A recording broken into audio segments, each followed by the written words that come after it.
Today on the podcast, we are going to be talking about goal setting when you're feeling a little bit burnt out. As we head into the new year, I think it's great for us to focus on what we want to accomplish. But a lot of times in the busyness of life, it can be really difficult to focus on our goals and get those things started, get us up off the couch and moving in the direction of our goals.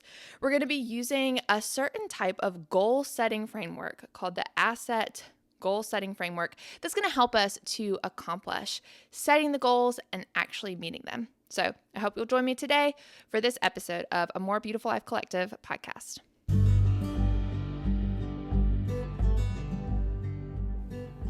Welcome to A More Beautiful Life Collective podcast. We know that in the hectic hurry of everyday life, it's easy to lose sight of what really matters. This is a moment to pause and realign your focus on the one who gives us peace and rest. We're focusing on discipleship, productivity, and homemaking as we live with eternity in mind. This is the place where you'll learn to create a life you love and cultivate your heart for God. I'm Casey Fletcher. Thanks so much for joining me. Hey everyone, and welcome to episode 3 of season 2 of A More Beautiful Life Collective podcast.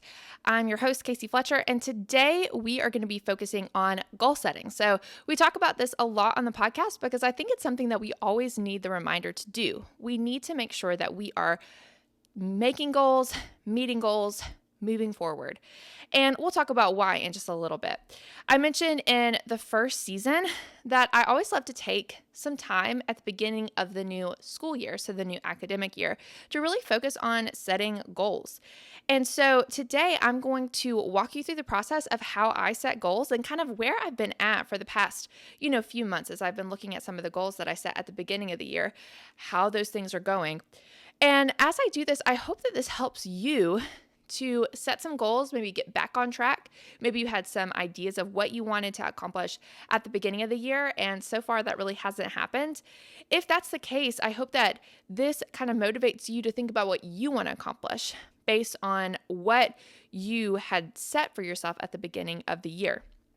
So, as we look at this, first, I just want to talk a little bit about where I'm at as far as this year went.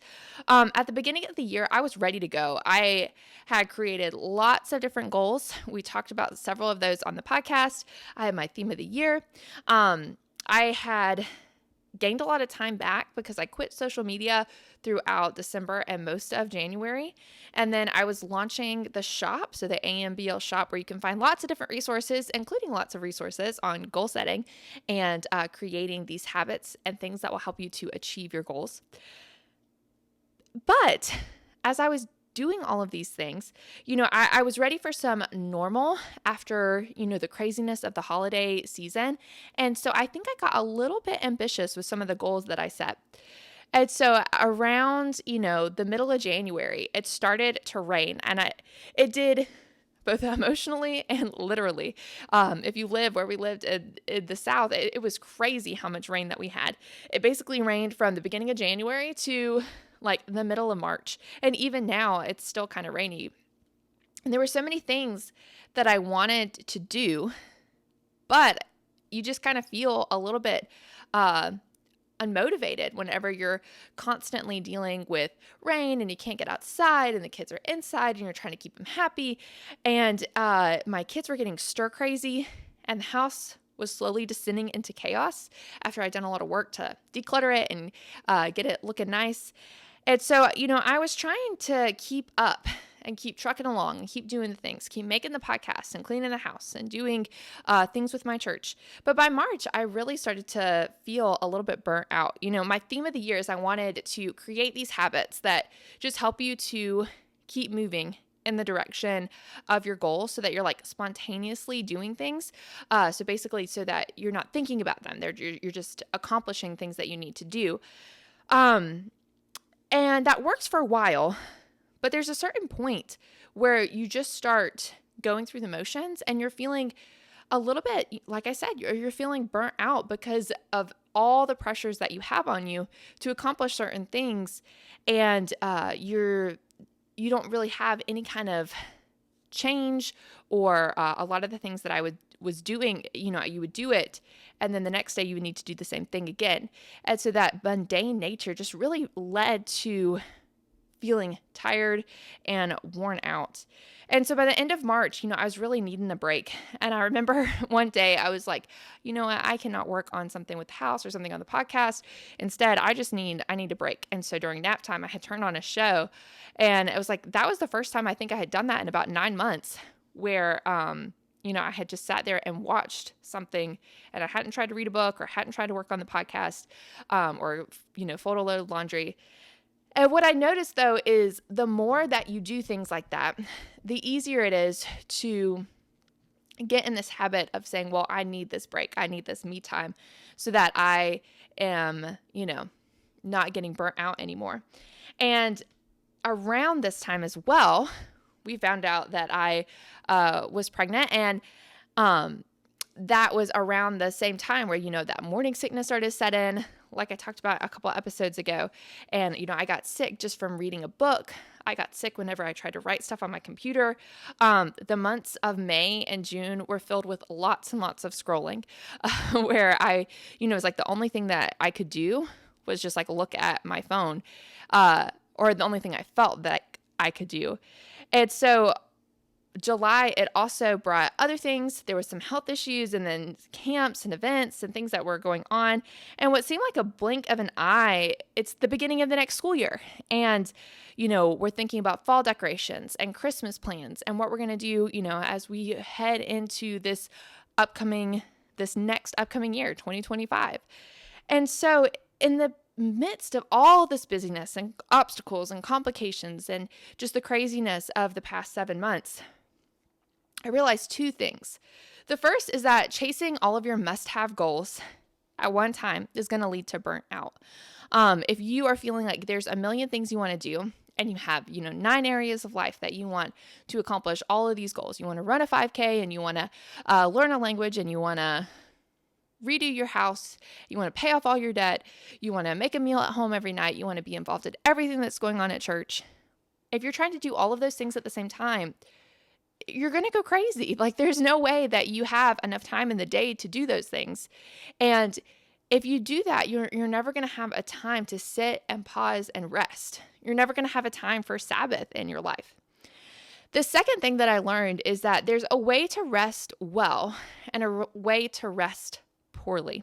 And so how you cope with that, like burnout tiredness, whenever you've already gotten to that point, it's going to determine how quickly you bounce back from being burnt out. And so what I realized is that I needed to figure out a way to get back on track, get motivated again, and accomplish some things, especially because, if we're looking at the rest of the year, baby is due in December. And so thinking about the rest of the year, it's like, I don't want this whole year to be a wasted year. I want to make sure that I am accomplishing things and moving forward. And I know that for the past few months, a lot of the things that I wanted to do, whether that's with the podcast or getting my kids outside or doing things with their schooling or doing things around the house, a lot of those things have taken a back burner. And you could easily stay in that same position. If you get into this point where you're feeling like that inertia, like you just don't want to move forward, you might stay there forever. And so you have to have something that says, no, I'm going to step out of this and I'm going to move towards the things that I want. I was listening to a podcast, and the person was talking about the fact that, the biggest enemy that we have against our goals is just ourselves. The fact that we want to procrastinate, the fact that we want to do that later when we feel a little bit more secure about it, when we have time, money, whenever, maybe we're retired. And so we put all of our goals and our dreams and our hopes on the back burner while we kind of keep trucking along on the treadmill of life. And if we do that, we never achieve those goals. Now, your goals might be something different than my goals. So, your goal could be that you want to live in a camper and you want to travel around the US. Honestly, that's not my goal. I think it's fun to travel a little bit. I don't want to live in a camper. So that is going to be something that you are just going to have to decide what that looks like for you. But I think if you know that you have this goal that you want to, homestead, start a garden, you want to create a certain ministry, you want to have a thriving women's group at your church. If you want to create these things, you have to just move forward, step out in faith and start working on it. And you might be surprised at how much you accomplish in just a little bit of time. But before we get into our goals, I think it's important to focus a little bit on those questions or those points that I mentioned before. And this will help you to make sure that you are using your time wisely. The first question I want to ask you is, are your breaks, are they helping you or are they hurting you? Whenever you are burnt out and you feel like there's so much going on, but you just have no motivation to get up and, get off the couch and do things to accomplish your goals, and, you don't really feel like doing it. You don't really feel like doing anything that requires more of you than just work and coming home and eating and going to bed and then work. If you feel like that's all you can give, I want to ask you, do your breaks help or hurt you in that feeling? By February of this past year, I was already starting to feel some kind of lack of purpose, a little bit of fatigue. And so by the time it was rolling around to April or May, I was kind of crashing hard, where the way that I coped with my feelings, because I'd gotten back on social media for other reasons, like promote the blog and stuff, is the way that I coped with my feelings was Netflix and Facebook. Watched more Netflix in the past couple months than I have in like 4 years. But these things, Netflix and Facebook, don't help you rest well. It may seem like a break, but really you're just trying to escape. And it doesn't really rejuvenate you. Amy Roberts from the Raising Arrows podcast, she talks about the importance of resting well. Often, whenever we are looking for that true Sabbath, we need to do something that's life-giving, that at the end of it, we are going to leave that break, that restful moment, with more energy to accomplish our priorities for that day. But often we turn to things that are escapes, and we're just trying to escape away from the pressures of life. And if we get interrupted in doing that thing, one, it's really hard after you're like escaping. It's really hard to get back in the swing of things. So you can think about this, if you're playing a video game, looking at Facebook, watching a show, and you have a young child and the child comes up and needs you. If you're looking at Facebook, you might have this kind of snippy response, like, can't you see I'm doing something? Leave me alone. I'll get to it in a minute. And it's really hard to break away from it. They've talked about this. This is a documented thing that you lose your conception of time whenever you're on screens. So you're staring at your screens. You think it's only been 5 minutes. Really, it's been 15 or 20 minutes. You get annoyed whenever your kids come and say, hey, can you do something with me? And then you leave that time. You don't have any more energy than what you had before. You've just gotten a little bit more snippy because you felt like, oh, I didn't get my full break. I still don't feel relaxed. And so I think it's important for us to recognize that if you don't feel rejuvenated during your break time, you need to switch gears and do something that's actually going to rejuvenate you and make you feel like you can face the real priorities of your everyday life with energy and joy, so that you can be a good influence on your home and on the people that you're working with. If you feel like you are constantly snippy or grumpy or just not in a good mood, this might be your problem. We've talked about in our podcast on Going No Screens and on some of our other podcasts about technology, that technology is like the junk food of our everyday life. And so when we turn to it to fill us up and make us feel better, it can leave us dissatisfied. But obviously that's not the only type of junk food that exists. And so some of you guys might be like, well, I don't look at Facebook. I don't get on technology for that thing. But there's other types of pleasure, whether that's eating, drinking, this whole sex, drugs, and rock and roll. There's other types of escapes that people turn to fill them up that never actually fills them up. And our work can function this way too. If we turn to it to make us feel satisfied with ourselves and with our lives, but in turn, it just leaves us worn out and broken down, we have to figure out where to go from there. We need to find those things that are truly going to satisfy us. I think it's important to remind ourselves, what I'm saying here is that there are times like, folding a load of laundry. you might have to do that, during a nap time. So I'm not saying like certain times in the day are your break times. Like, yes, a nap is a break from constantly caring for your children, but there's going to be times where you have to do work during that time. So that's not what I'm really talking about here with breaks. Instead, I'm talking about those times in the day where you try to have a minute to yourself so you don't go crazy. And so a lot of us, what we choose to do for our me time is something on technology, but then we find that it just leaves us kind of worn out. It makes us feel like we've eaten, all the Halloween candy from the night that we got, and we ate it all in one night, and then we wake up and we feel terrible. We have a stomach ache, and we have no energy. And I think a lot of us feel that way during the time that we say is our me time that we need to fill us up. So you need to think of other ways, other outlets. And I think a lot of this is soul care. So it might require a little bit more effort from us. It might be a walk outside. It might be a time where you're doing some crafting or creating something. But that effort is well worth it because it fills you up. The things that you do during your day should help you to fulfill the ministry that you have. So if your ministry and your work is to take care of your children, then the things that you're doing, like your break times, your me times, those should be things that help equip you to serve in the ministry that you're doing well. It should help equip you to serve your kids well. It doesn't mean that you constantly have to be listening to like parenting podcasts and things like that. But if you recognize that your break time is hurting your kids because you're grumpy after your break time, where you're scrolling Netflix or Facebook, then you need to change what you're doing. The only truly satisfying thing is God, who we know through Jesus, his son. And so we have to turn to God to be the satisfying thing for us. So if we're trying to just escape willy-nilly every day from our life, we need to turn to God, make sure we have a quiet time during our day, and then also establish these times in the day where we are being filled up through those break times, through those restful Sabbath times. The other question you have to ask yourself is, are you juggling too much? So many of us, like I said before, we have a lot of irons in the fire, and we always feel like we should be doing the next thing, especially with social media.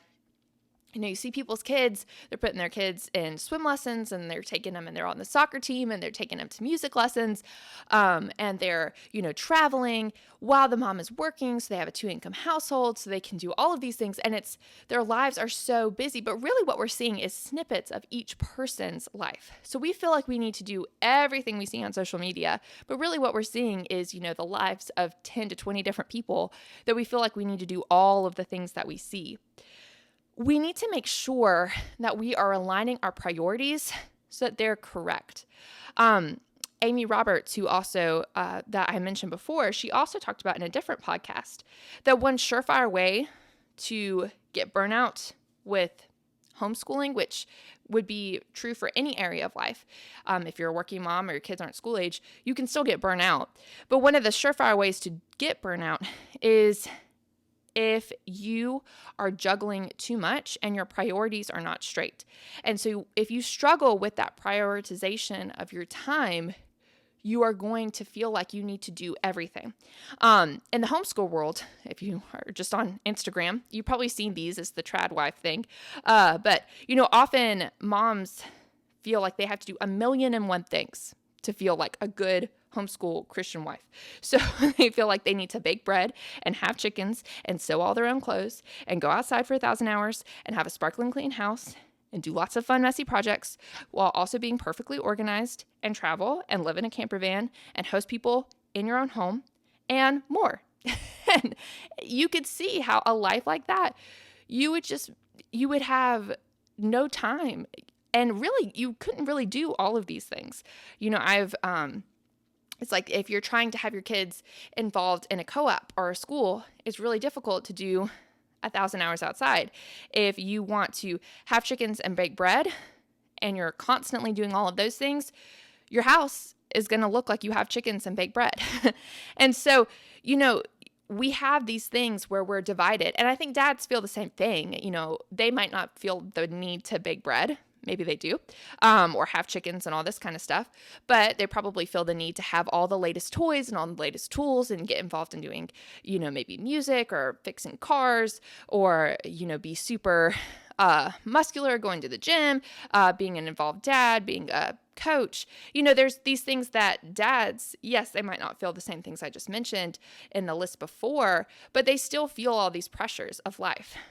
And so the thing is whenever everything becomes your priority, that you feel like you need to do all the things I just mentioned, you start to push yourself to live in a way that's unsustainable. And some of those things are diametrically opposed to each other. You cannot have a perfectly clean, organized house and also have your kids do lots of fun, messy projects and bake every day and make everything from scratch and eat everything at home. Like, you just can't. You can't have both.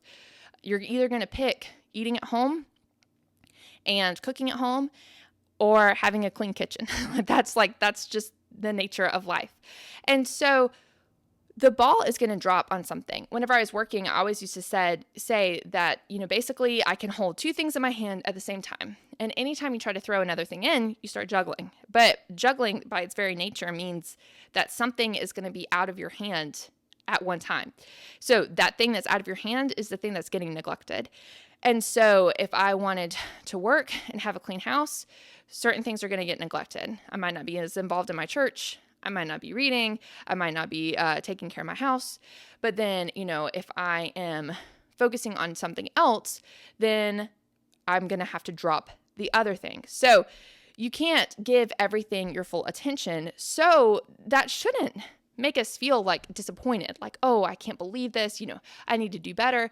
Instead, what it really should do is just make you feel like you need to be extremely purposeful and intentional about the priorities for your life. So you need to pick what you want to focus on. You can't do everything. That's a surefire way to get burnt out. So you have to say, okay, this is what's important to me. If it's important to you to homeschool your kids, you're going to make sacrifices in other areas of your life, whether that's economically or it is your house ever being clean again or anything like that. Like, you're going to make sacrifices in your time.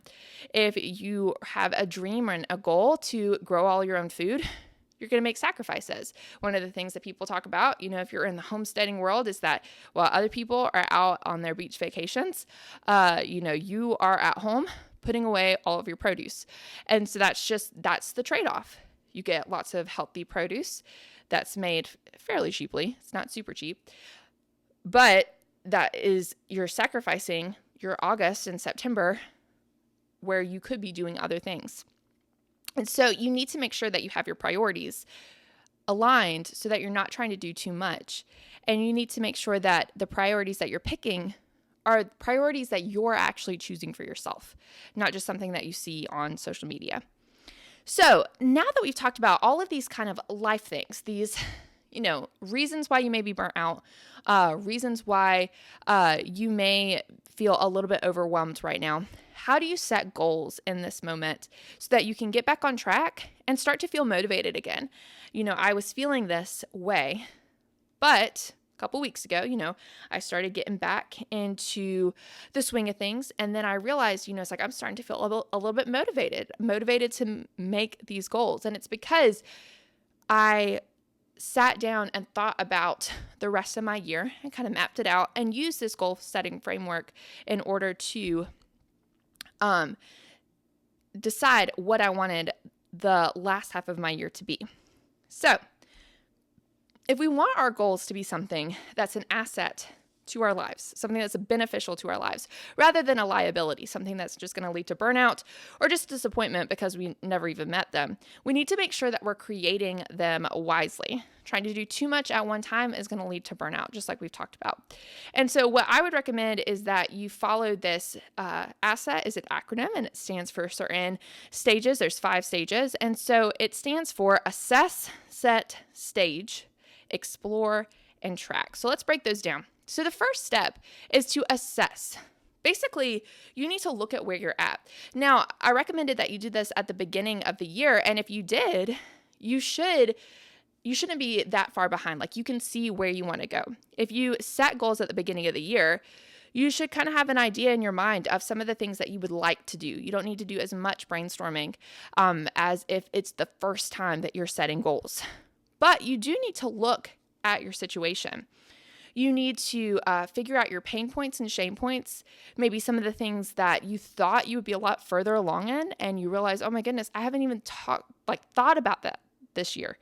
And so you really want to write those things down, kind of gather some data and evaluate how you've been doing on those goals. So you're assessing the goals that you made before, you're assessing your life, you're assessing where you want to be, and you're just gathering data.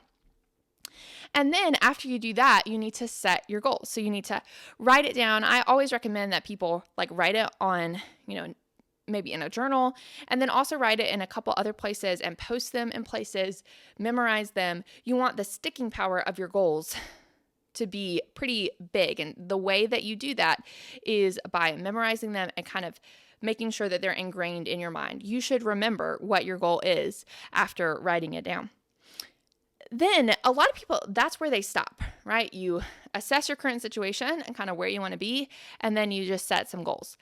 But that is a surefire way to make sure that you don't actually meet your goals. If you say, okay, I want to run a 5K, even if you assess that, hey, I need to work out and this is a way that I could do that, if you just say this and you never do anything else, you probably won't ever run a 5K.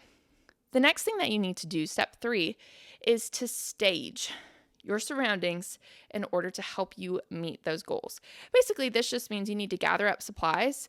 If you know that you want to do something, you want to learn to play guitar, need to get a guitar to play. So there's certain things that a lot of people, you never get to the point where you're doing your goals because your surroundings and your environment aren't geared towards those habits. The hardest thing a lot of times is getting started with that first action.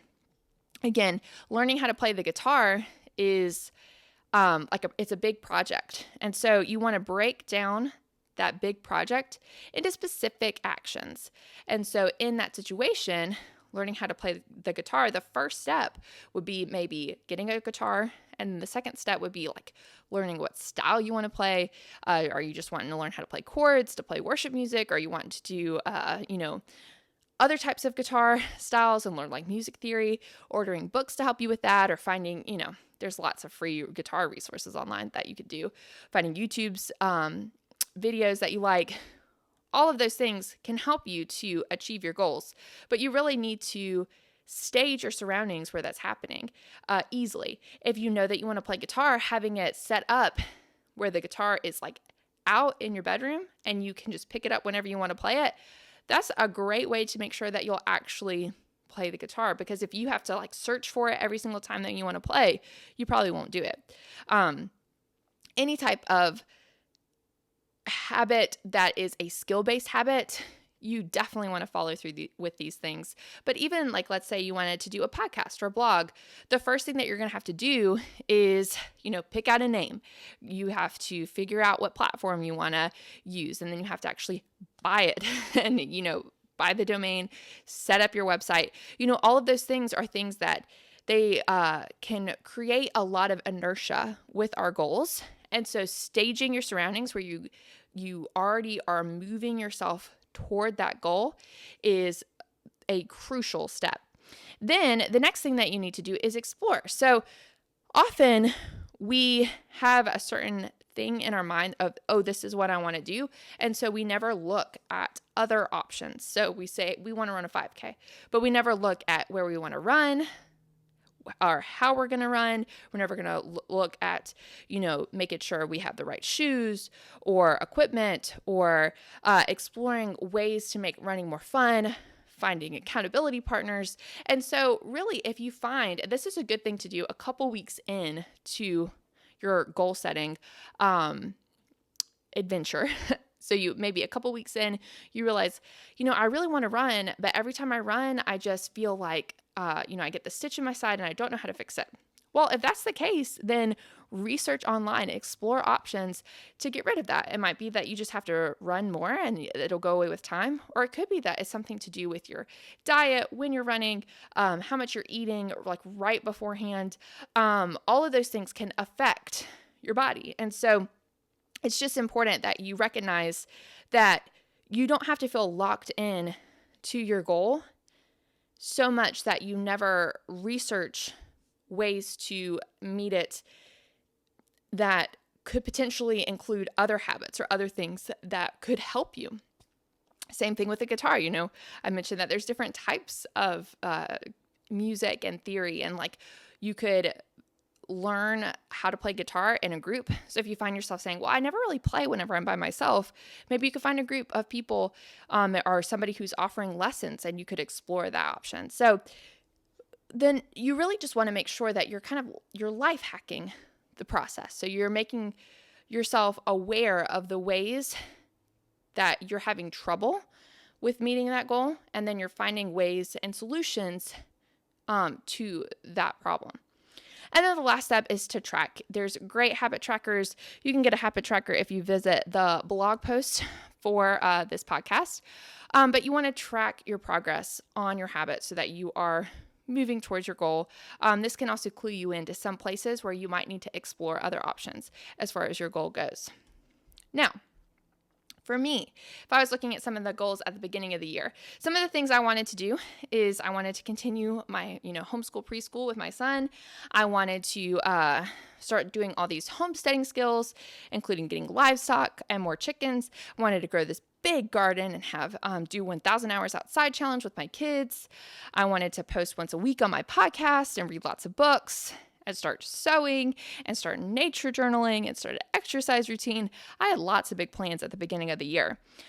But this is how I did on my goal. So I almost finished my preschool plan with my son. And I also almost planted a garden, and then I planted seeds and they all died because they got left outside because I was sick and I couldn't bring them in myself from whenever you're trying to harden them for the summer. So right now I'm just in the researching stage of that. I did finish out season 1, but as you guys know, for the past couple months, I've been taking a hiatus from the podcast. I didn't read much during my morning sickness time, but I've still finished 52 books this year. My sewing machine is gathering dust in my bedroom, and I got some paints from my nature journal. It's also gathering dust in my bedroom. And I bought a walking treadmill so that I could write and walk, and it's also gathering dust in my living room. So you could see how some of the things that I had, it's like I had all of these goals, and there were things that I was moving forward in, but a lot of things I didn't see much progress in them for the reasons that we talked about before. But I think it's important to still get back on track and make sure that you are prioritizing and focusing on the goals that you want to do.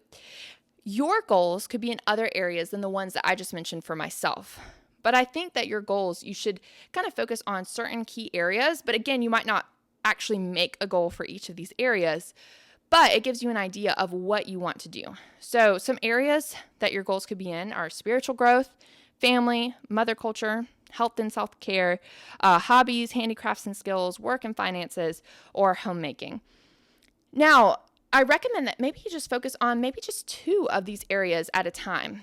Some of these things you won't need to actually focus on. For me, I do have a pretty consistent daily Bible reading time. I wake up, have my coffee, and do my Bible reading time.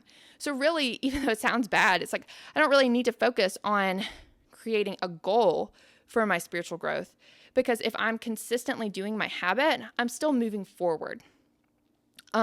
Same is true for, mother culture, which is basically just me learning about things myself. I'm a huge podcast listener, and I also have already read, 56 books or something this year. So it's I just do those things automatically. I don't need to set a goal for this, because if I keep moving in the direction that I am, I'm still going to see growth this year. So some of my goals for the rest of the year is I want to start the year strong and be consistent in my son's schooling. So he's doing a junior kindergarten, but we are doing it with a cottage school. So he goes 1 day a week, and then we homeschool the rest of the week. And with that, it keeps me accountable to make sure that I'm actually keeping up with the curriculum and not just being you're too young. It doesn't really matter. I think it's important to create habits, even if the actual schooling part that I'm doing isn't that important. And so I want to get into that habit now. So he's doing that. I am going to recommit to posting once a week on the blog. And my goal is I want to work ahead so that I can batch record episodes so that I can have a little bit of a maternity leave whenever it comes to January, so that I have all the podcasts recorded ahead of time. So that way those will be done and I will be able to post those consistently. I also want to set aside time for myself to maybe learn sewing or play piano, do some of those creative kind of outlets that aren't really related to mothering or writing or anything like that. And as always, I need to work on getting some of my homemaking tasks back on track, cooking at home and stuff every night of the week. So as you can see, homesteading plants and things like that, they're on hiatus. I'm not trying to plant a big garden now. And I'm also kind of saying, okay, well, probably exercise 20 weeks pregnant. I don't really need to focus on that too much right now, other than just trying to be, generally active, but I don't need to be like doing a hard, legit workout plan. And so as you can see, I'm not making goals in every area. In fact, I'm dialing back in some of them, but I'm just trying to be consistent so that I'm moving forward towards the goals that I have. Now, if you're looking at this and you're like, okay, well, I'm brainstorming these goals. I remember some of the things that I wanted to do and I want to get back on track. How can I actually achieve these goals? Well, there's two different ways that I think you can do this. And both of these I think are highly recommended. So the first one is doing Crystal Payne's 6x2x2 method. So what she does is she creates 6 goals. So again, that could kind of encompass all of those different areas that I had mentioned earlier. So she has 6 goals, and her goal is that she wants to focus on 2 of those goals each day of the week, with the goal of hitting each goal twice. So basically, she's focusing on each goal twice a week, and each day she's only focusing on 2 things. So that would mean, in actuality, like on Monday, if you know that you're going to hang out with a friend on Monday and maybe clean your house, those would be the only 2 goals. You're not worried about also writing a podcast post and homeschooling your child or whatever. So what you're doing is you're saying, okay, I'm going to focus on these things these days. Now, with this, it requires a little bit of thought. You probably have to use a planner to make sure you're actually hitting each of these things, but it's a way to make sure that you're focusing on stuff. So the way that she talks about it is she tries to make sure that she, connects with each of her kids. So she tries to hit the goal of family twice a week, but she doesn't feel that pressure of every day. She has teenage kids. She doesn't feel that pressure of every day, in the busyness of life. She has a thriving website and things like that, where she doesn't feel like she has to be doing like really fun activities with them every day of the week. Instead, she says, okay, 2 days a week, I'm going to make sure to set aside some just mom and kid time and set aside all of these other distractions. And so getting into the habit of that would mean that you are living a much more balanced life. Now, another format that requires a little bit less tracking, but you have to think about it each day, is your daily top 3 method. So basically, and this is really common among lots of productive people, you have a finite amount of time each day, so you have to use it wisely. And so the best way to fight against kind of the tyranny of the urgent, that somebody says, hey, I need you to come help me move this thing. Can you come and help me right this second? Instead of saying, oh, yes, I am going to come help you move that thing, you say, okay, I'm looking at my priorities for the day. Can I do this thing and help them? And you might have to say, oh, well, I can come tomorrow, but I can't come today because of this already committed priority that I have. And so you just have to prioritize what you want to be focusing on each day. So choosing your daily top 3, what you're doing is you are picking 3 priorities for your day. Now, importantly, these are not projects. You're not writing on like a little note card or your to-do list, learn guitar. What you're doing is you're writing down like the next task on the list. So if I know that I wanted to write a Bible study, I might say, okay, I want to outline Bible study, and that would be a priority for that day. Or clean out fridge, and that would be a priority for the day. Now, that doesn't mean that these are the only tasks that you get done. If you have habitual routine things like reading your Bible or cleaning your house or folding the laundry, that could be things that just, they're part of your day. But certain things, this particularly Misty Winkler of Simply Convivial, she talked about this, but for her, she homeschools her kids as well. And so every day, homeschooling, if she's homeschooling that day, that would be like a main priority, because that takes, 4 to 6 hours to kind of walk through that process if you have lots of kids. And so for her, that's a priority for that day. So if she's doing that, she can't do a million other things that day. These would be the main tasks that you need to do. If you're batch recording podcasts and you want to get 4 podcasts recorded, that would be a main thing. Like, that you wouldn't just try to slide that in there in the breaks. It's like, no, you need to set aside time. It becomes a priority. A good way to think about this is like, if you have like one load of laundry that you're doing, and that's a habit and a routine, then that probably wouldn't need to go on your card. But if you have like 5 loads of laundry, like you just got back from vacation, or you're packing to go for vacation, like that probably would be a priority for that day, because it's going to take so much time. So doing these things, setting your daily top 3, what Misty Winkler recommends is she uses like an actual note card, like an index card, that she can write down her daily top 3 and stick it in her back pocket. And then that way it's like throughout the day, she knows what she needs to be focusing on. So you could figure out if you wanted to use a planner, index card, keep it on your phone, whatever it is. But it's a way that every day she's setting those priorities that helps her to achieve what she wants to, as far as her goals go. So what are some of your goals for the upcoming year? Remember to assess, set, stage, explore, and track your goals to make the days count for the rest of the year.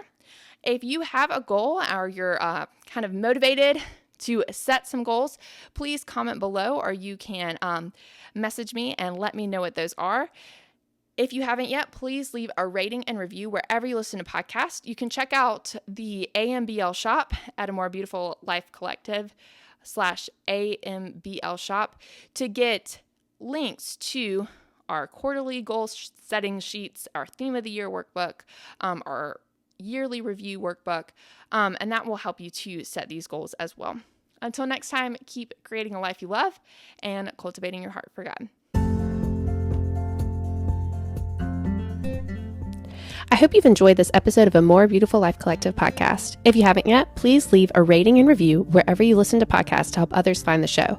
While you're there, you can like and subscribe so that you never miss an episode.